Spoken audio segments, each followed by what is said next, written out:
मानवता ही सबसे बड़ा धर्म है। आज के इस वैज्ञानिक दौर में इस बात से कोई इनकार नहीं कर सकता। जहां एक तरफ धर्म और जात के नाम पर बंटवारा है और दूसरी तरफ गरीब और अमीर के नाम पर।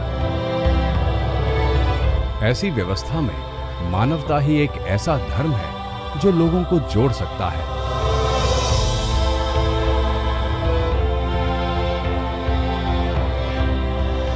इसकी उद्घोषणा और अभिव्यक्ति की मिसाल हैं शिरडी के साईं बाबा।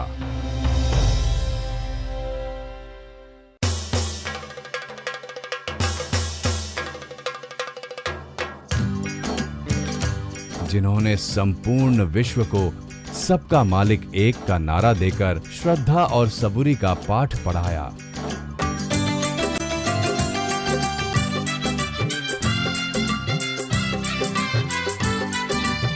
आज साईं बाबा के भक्तों की संख्या करोड़ों में है। साईं राम साईं श्याम, साईं राम साईं श्याम, साईं राम साईं श्याम। और ऐसे ही कुछ साईं भक्त साईं की कृपा से उत्तरांचल के इस रुड़की शहर में साईं परिवार को चला रहे हैं। सच्चिदानंद सद्गुरु साईं महाराज की जय। ये सन 2008 की बात है। मैं एक बार बरेली गया हुआ था, तो जब वहाँ से मैं रात को वापस आ रहा था तो शामतगंज में एक साईं बाबा का बहुत बड़ा मंदिर है। जब वहाँ पे देखा तो लोग बहुत मस्ती में ऑर्केस्ट्रा वगैरह लगा के नाच रहे थे, कूदे थे, भजन कीर्तन हो रहा था। तो रुड़की आके मेरे मन में भी आया कि क्यों ना यहाँ पर भी एक बाबा का ऐसा ही मंदिर हो और ऐसे ही लोग संध्या करें, बैठे सब लोग इकट्ठे हों। जब यह समिति रुड़की के अंदर शुरुआत करी समिति ने, तो बहुत छोटे स्केल पर शुरुआत करी थी और अपना पूरा शहर को परिचय देने के लिए इस पर कोई माध्यम नहीं था, क्योंकि यह समिति के पास में किसी भी तरीके से कोई फंड की व्यवस्था नहीं थी। इसमें केवल 4-5 आदमी थे, वही शुरू में जुड़े थे। उसमें आनंद जी एक थे, कुछ लोग और थे, हम थे, सब साथ में थे। तो एक शुरुआत का माध्यम ये बना कि रुड़की शहर को हम किस तरह अपना परिचय दें कि रुड़की वासियों को अगर किसी चीज़ की कोई ज़रूरत पड़ती है तो समिति अपने पैसों से योगदान ना दे के साथ में खड़ा हो सके। इसलिए इसके अंदर एक कार्यक्रम की शुरुआत हुई और वो हुई साईं बाबा पालकी से।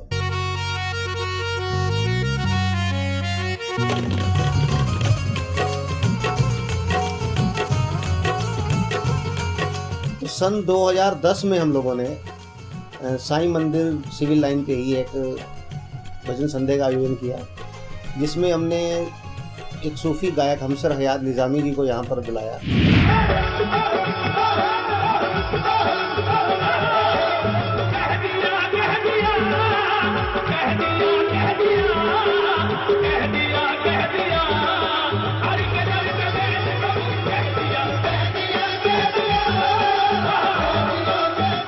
भजन संध्या हमने 6 साल पहले शुरू की थी, बहुत छोटे स्तर से शुरू की थी। और साईनाथ जी का जो सिविल लाइन में मंदिर है, उस मंदिर पे हमने पहली बार शुरू की थी। और उसके बाद हमें इतना प्रोत्साहन मिला कि हमारी संख्या दिन रात बढ़ती चली गई और हमको स्थान की यहाँ कमी पड़ी, तो अगले साल से ही हमने नेहरू स्टेडियम में करनी शुरू कर दी। मेरे सजदों का कुछ तो सिला दीजिए, मेरे सजदों का कुछ तो सिला दीजिए, मेरे सजदों। बाबा का तो एक ही संदेश रहा है, सबका मालिक एक। और जो भी इस परिवार से जुड़ा हुआ है वो ना ही कोई किसी को हम कहें कि ये बहुत अमीर है, ना कोई गरीब है। सब साईं के भक्त हैं, चाहे वो अमीर है चाहे वो गरीब है, सबका इस परिवार में स्वागत है। और भविष्य में भी, चाहे वो हिंदू हो, चाहे वो मुस्लिम हो, चाहे वो सिख हो, चाहे ईसाई हो, वो भी हमारे साईं बाबा परिवार में आकर सेवा कर सकते है। जब तरह का सामान तेरी शिरडी में आता, हिंदू है मुसलमान तेरी शिरडी में। शिरडी के साईं बाबा पर यह प्रश्न उठाना उचित नहीं होगा कि वो हिंदू थे या मुसलमान। वो धर्म और जाति से ऊपर उठकर मानव धर्म को सर्वश्रेष्ठ बनाने वाले संत थे, जिन्होंने सही रूप में ईश्वर क्या होता है ये साक्षात्कार करवाया।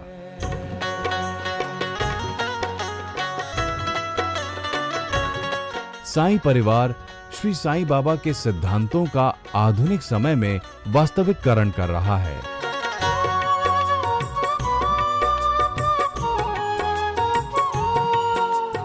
श्री साईं बाबा परिवार सेवा समिति जो है उनकी मैं समझता हूँ कौन नहीं जानता इस समिति को। जब से समिति बनी है, जब से बाबा उनकी आगमन हुआ है, तब से मैं इस परिवार से जुड़ा हुआ हूँ और मुझे बहुत खुशी है कि मैं ऐसे परिवार से जुड़ा हुआ हूँ जो निरंतर जो है शहर में सेवा कार्य करते हैं और जहाँ भी ज़रूरत होती है गरीबों की, ज़रूरतमंद की सेवा के लिए हमेशा तत्पर रहते हैं।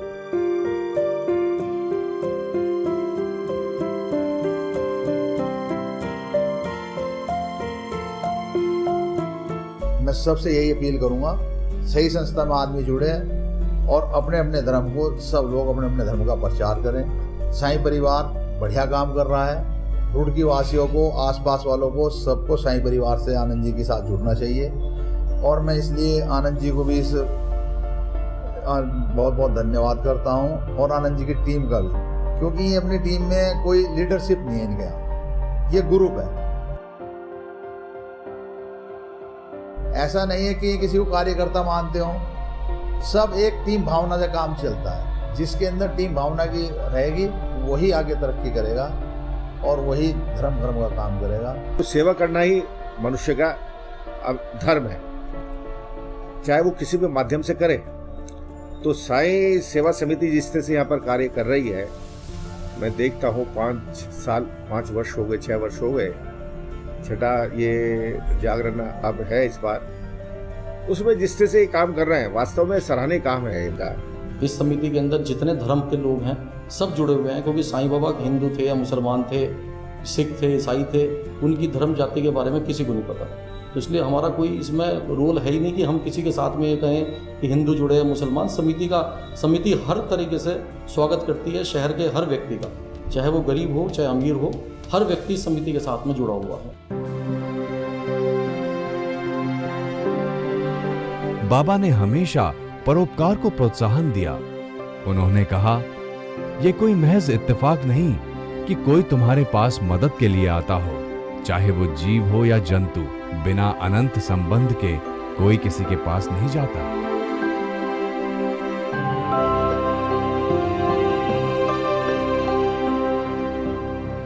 साईं बाबा परिवार जो है उन्होंने बहुत कार्य रुड़की में किया। पीछे हमारे पत्रकार की मौत हो गई थी, तो उसके लिए उन्होंने यहाँ से काफ़ी तरह इकट्ठा करके उसके परिवार को दिया। मेडिकल कैंप्स यहाँ पर लगाए गए हैं, किडनी वालों को किडनी दान दी गई है और मेडिकल चेकअप कैंसर पेशेंट्स के लिए भी धन एकत्र करके उनको दिया गया। जो भी मदद हो सकी मैं समझता हूँ गरीबों की या बीमार व्यक्ति की साईं परिवार द्वारा करी गई। और भी कई कार्य शहर में के द्वारा कराए जा रहे हैं, जैसे कि बच्चों को पढ़ाना, बच्चों को शिक्षा देना, सफाई अभियान, इन सब में इनकी भागीदारी जो बहुत सक्रिय रहती है। तो मैं बधाई देना चाहूँगा साईं परिवार को, जो इस तरह से शहर के लिए सोच रहे हैं और एक अच्छा काम कर रहे हैं। साईं परिवार गरीब आदमियों के लिए सदा तत्पर रहता है, हमेशा मदद करता रहता है। ऐसा नहीं है कि ये कुछ नाम के लिए काम करते हैं, ये अपनी श्रद्धा भाव से काम करते हैं, इन्हें नाम की जरूरत नहीं है।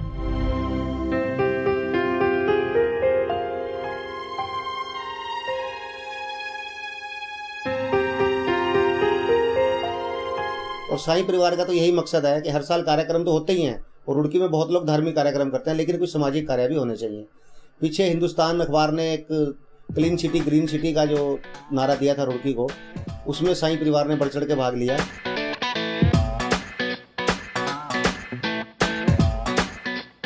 उस समय माननीय हमारे हरीश रावत जो आजकल मुख्यमंत्री उत्तराखंड के, उस समय ये केंद्रीय मंत्री थे, ये भी उसमें शामिल हुए थे।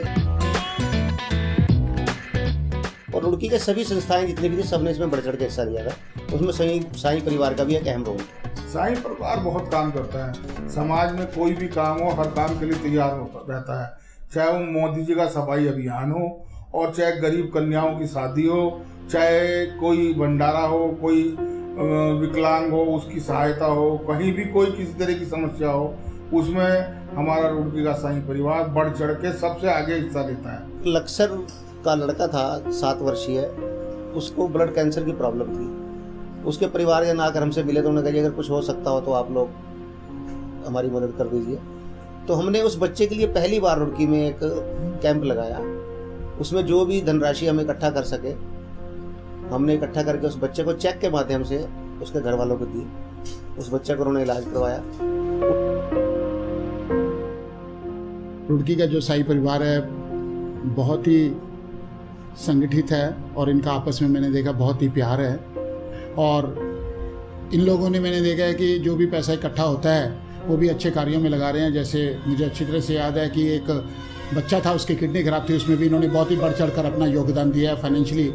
और इसके साथ साथ मुझे बहुत ही खुशी है कि मेरा बेटा कुणाल जो भी इनके साथ जुड़ा हुआ है और इनका सदस्य है। मुझे भी साई परिवार के साथ जुड़े हुए काफ़ी टाइम हो गया और कोशिश यही रहती है कि इनके साथ जो भी कोई काम हो उसमें पूरी कोशिश करता हूँ कि साथ दिया जाए और आगे भी कोशिश करूँगा कि हमेशा साथ काम करते रहें।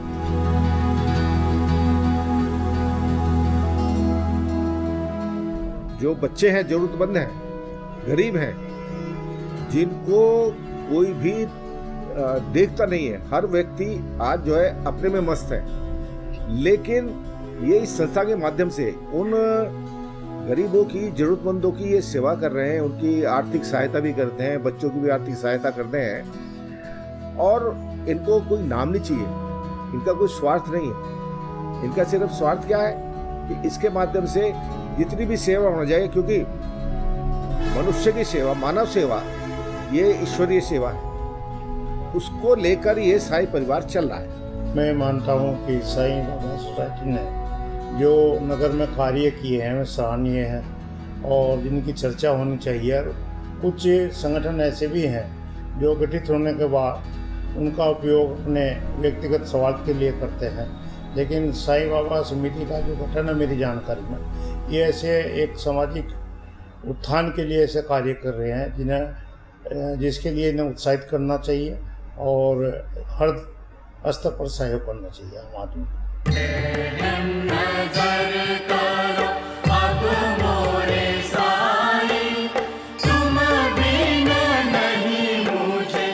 हम साईं बाबा का भव्य मंदिर भी रुड़की में बनाने का प्रयास हम लोग कर रहे हैं। जगह का उसमें चयन हमने कर लिया है, निर्माण कार्य भी प्रारंभ हो चुका है और बाबा की कृपा रही तो बहुत शीघ्र ही एक बहुत भव्य मंदिर रुड़की में स्थापित। ये सेठ साहब ने आकर के हमसे वार्तालाप किया कि यहाँ पे एक साईं का भव्य मंदिर 58 फुट ऊंचा, जिसकी बेसमेंट रखते ही हमारा दिल खुश हो गया। उसके अंदर कम से कम मैं कहता हूँ कि कई क्विंटल सरिया इन्होंने बेसमेंट के अंदर डाल दिया।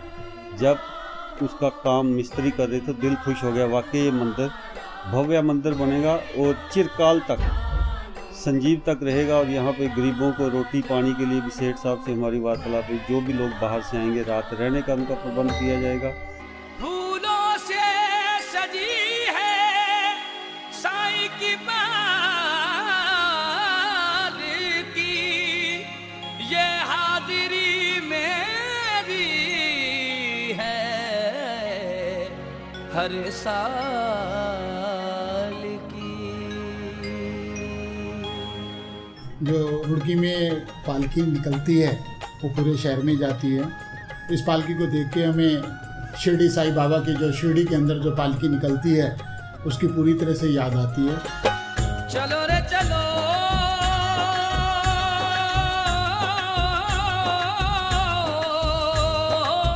तो बाबा का मंदिर में दूध से स्नान कराया जाता है, उसमें सब रुड़की के जितने लोग हैं वो सब लोग पहुंचते हैं। चलो चलो ओ चलो चलो चलो चलो रे चलो। विशेष तौर से हम शिरडी से चोला मंगाते हैं बाबा का, जो उस दिन बाबा को अर्पण किया जाता है। जय बोलो शिरडी गोपाल की। जैसे शिरडी में साईं में माहौल रहता है, ऐसा रुड़की का माहौल पूरे 2 दिनों के लिए रुड़की में बन जाता है। बोल सद्गुरु साईनाथ महाराज की जय।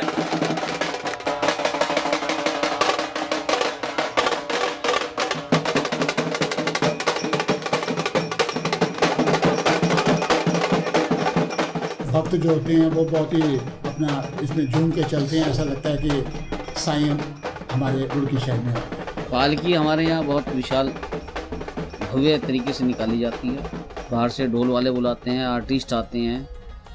हम मंदिर से शुरू करके पूरे शहर के अंदर पालकी निकालते हैं और इसमें लाखों की संख्या में लोग मौजूद होते हैं जो साथ चलते हैं पालकी के और नाचते गाते गुलाल उड़ाते हुए इसको हम नगर पालिका नेहरू स्टेडियम में स्थापित करते हैं।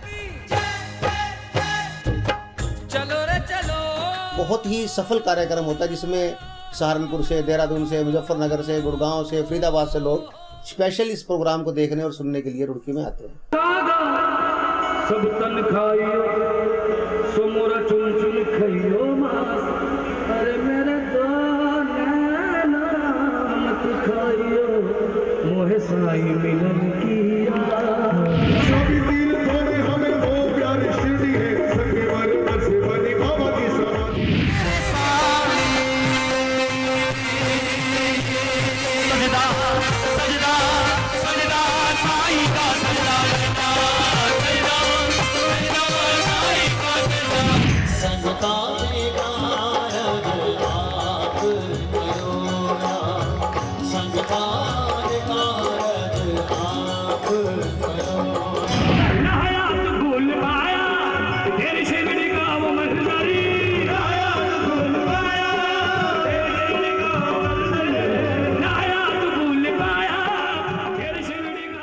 कोई भी समिति या कोई भी संस्था का गठन जब होता है, मैं समझता हूँ कि उसका एक उद्देश्य होना चाहिए कि गरीबों की सेवा करें। बाबा यही कहते हैं कि मानव सेवा ही माधव सेवा है। अगर भगवान के बनाए हुए इंसान की सेवा नहीं करेंगे तो मैं समझता हूँ कि हमारा इंसान का जीवन पाने का उद्देश्य ही क्या है। हम 2-4 लोगों को ही अगर मदद कर पाए तो अपने आप में बहुत बड़ी बात होगी, बहुत बड़ा धर्म होगा। असली में धर्म यही है। ये अच्छा काम कर रहे हैं, धर्म कर्म का काम है, इसमें हर व्यक्ति को बढ़ चढ़ के हिस्सा लेना चाहिए। सब साईं के भक्त हैं, चाहे वो अमीर है चाहे वो गरीब है, सबका इस परिवार में स्वागत है। और भविष्य में भी, चाहे वो हिंदू हो, चाहे वो मुस्लिम हो, चाहे वो सिख हो, चाहे ईसाई हो, वो भी हमारे साईं बाबा परिवार में आकर सेवा कर सकते हैं। साईं परिवार से जुड़ें और कोशिश ये करें कि जितनी भी ज़रूरतमंदों की, गरीबों की सेवा कर सकते हैं उसके अंदर इन्वॉल्व हों। इसमें जाति पाति का कोई भेदभाव नहीं है, कुछ नहीं है। तो हमको दिल से इनके साथ जुड़ने की कोशिश करनी चाहिए और जो मदद बन पड़े हमें इनकी करनी चाहिए। सब लोग सच्चे दिल से साईं बाबा से जुड़े और साईं बाबा की भक्ति में लीन हो, उन्हें इसका लाभ अवश्य मिलेगा। सब हमारे रुड़की वासी और भक्तजन जितने भी हमारे साथ प्रोग्राम में जुड़े और इसका लाभ उठाएं। बाबा के बारे में हमने जो सुना है वो सबका मालिक एक है, उनका यही मैसेज था और हम भी उसी में आस्था रखते। मैं एक साईं का सच्चा भक्त हूँ और साईं हमेशा, साईनाथ हमें हमेशा ये सिखाते हैं कि ऊपर वाला एक है। हम सबको भी इनका फॉलोअर होना चाहिए। भगवान के साथ साथ हमें इनकी भी, जो इन्होंने हमें शिक्षा दी है या जो हम इनके कार्य उनको हमें फॉलो करना चाहिए। बहुत बड़ा गुम्बज बना देना, सोने के छत्र चढ़ा देना, ये कोई सेवा नहीं है। सेवा वो है जो गरीबों की और असहायों की हेल्प की जाए। यही मेरा आप सब से अनुरोध है और निवेदन है कि आप इसको बढ़ चढ़ करके अपना हिस्सा लें। और चाहे किसी भी मजहब से, मजहब नहीं सिखाता आपस में बैर करना। हिंदी है हम, वतन के हिंदुस्तान हमारा। साईं नाम में सब देव समाए, जो जिस रूप में साईं को ध्यावे, साईं उस रूप में दर्श दिखावे। साईं ने कहा, जैसा भाव रहा जिस जन का, वैसा रूप हुआ मेरे मन का।